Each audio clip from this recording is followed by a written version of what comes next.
I came to the floor of the Senate last Tuesday to make 74 unanimous consent motions to trigger a law that this body voted for by a vote of 96-2 back in January of 2007. And this law says that once a unanimous consent motion is made for a nomination, that people who are secretly holding the nomination must come out into the sunlight. The law requires that 6 days after that motion is made, that whoever is holding the nominee must identify themselves, and in fact, that must be published in the congressional record.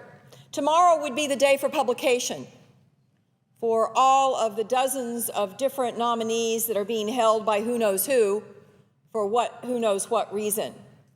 I wanted to make sure that the leaders of both parties were aware that this time had run, and today I would ask that by unanimous consent, a letter that I have sent to the minority leader and to the majority leader acknowledging that the rule has been triggered, and with the list of the various nominees, asking that they make sure that the members of their party have in fact come forward and identified themselves for the record tomorrow. As I said last week, it's your prerogative as a senator to hold a nominee. Work against that nomination. Try to defeat him in committee. Keep in mind that all these nominees I'm talking about came out of committee without an objection. No objection in committee. But if you want to object, that's your prerogative as a senator.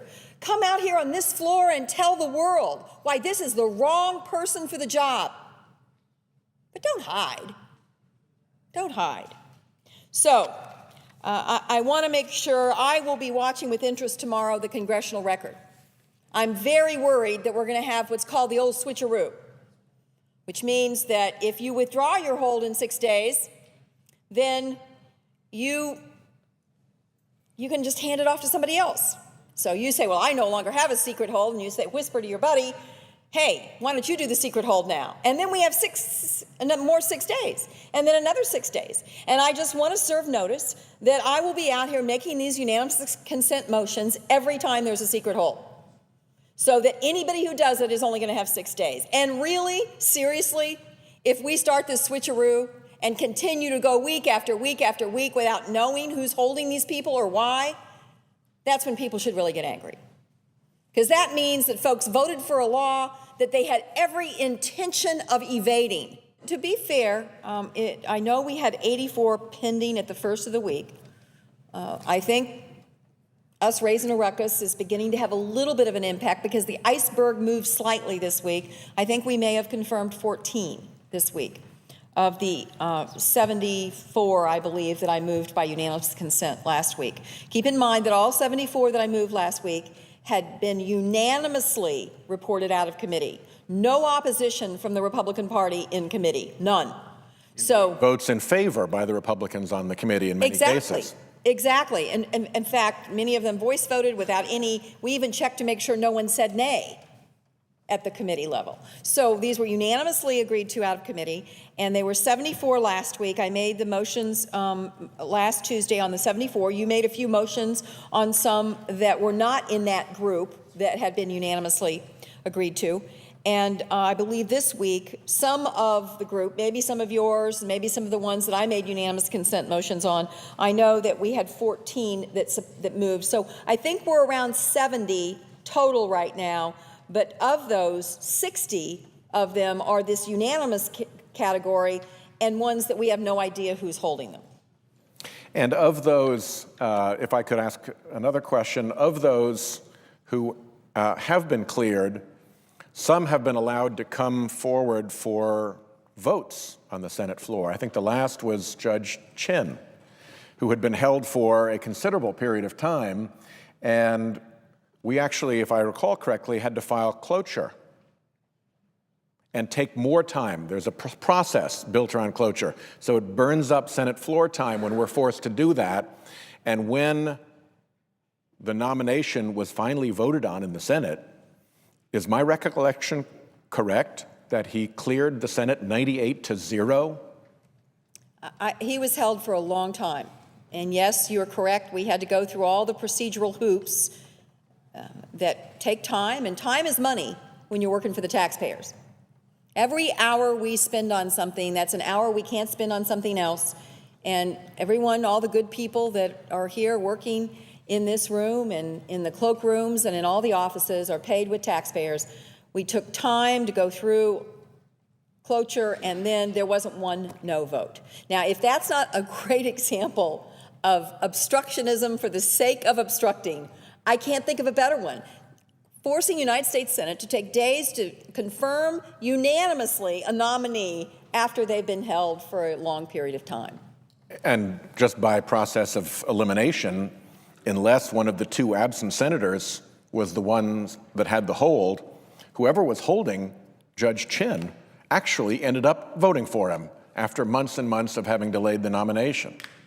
I don't know about you, I'd love to know how many people secretly hold a nominee and end up voting yes. Because 9 times out of 10, I shouldn't say that, I don't know, it's a secret. I have to believe that many times people are holding a nominee secretly because they want something else from the agency. You know, in fact, I had a member actually acknowledge to me that, well, you know, I don't care about what happens to that nominee, but I need something from this agency. And so it's like a leverage thing. Like, I'm going to hold your nominee hostage until this agency gives me what I want. I think we remember there was an instance that came out in public that some people were being held for, you know, projects in their state. And that is the right of a senator to do, so long as they do it publicly. Right. They can still do that even after the secret holds are Absolutely. corrected. If you are actually trying to leverage, I don't agree with this, but it's your right as a senator. If you want to leverage a project in your state by saying to the administration, I won't let you have any nominees to go to work in that agency until that agency gives me what I want, that's your right. But people ought to know about it. But see, I don't think that'd be really popular. I think that people might have a problem with that. That's the beauty of the secret hold. You never have to tell that you're leveraging a nominee to get something you want out of an agency. That's why we need to end the secret hold. Simple. Well, if I may conclude, I just want to thank the senator for indulging me in these questions and allowing me to ask them, and for her energetic and principled leadership on this issue. Well, I want to thank my colleague from Rhode Island. He has, we have together worked on, you know, there's so many things about the United States Senate that I respect. You know, the traditions, the service, and make no mistake about it, there are so many of my colleagues that serve in the Republican Party that I admire and respect. They care deeply about their country. Sometimes we disagree on issues, but that doesn't diminish my respect for them as public servants and as people. We all get along better than people probably realize we do. But there's certain traditions around here, frankly, that kind of really are more like a bad habit. You know, the tradition of comedy is wonderful. The tradition of debate is wonderful. The tradition of collegiality is wonderful.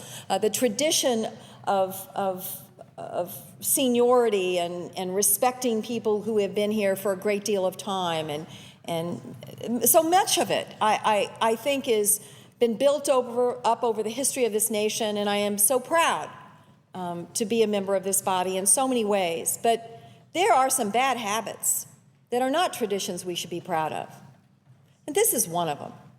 This is a tradition that needs to end. The secret hold is a bad habit, and it is a luxury that we should not indulge in as members of a public body here to serve the public on behalf of the people we work for. Our work should be open, and the word secret doesn't really have a place of honor in this democracy. Secret, good government, that's a little bit like oil and water. So let's do away with this bad habit. Let's demolish this tradition for all the right reasons and go forward and have a new tradition that from now on, if you feel strongly enough about a nominee to block their nominations, that you come forward, explain your reasoning, and allow the people that you work for to judge for themselves whether or not that is a valid reason to stop the nomination. In many instances, the people you work for may believe it's a valid reason and may applaud you for it. But if it needs to be secret, I don't know. I'd bet maybe they might not.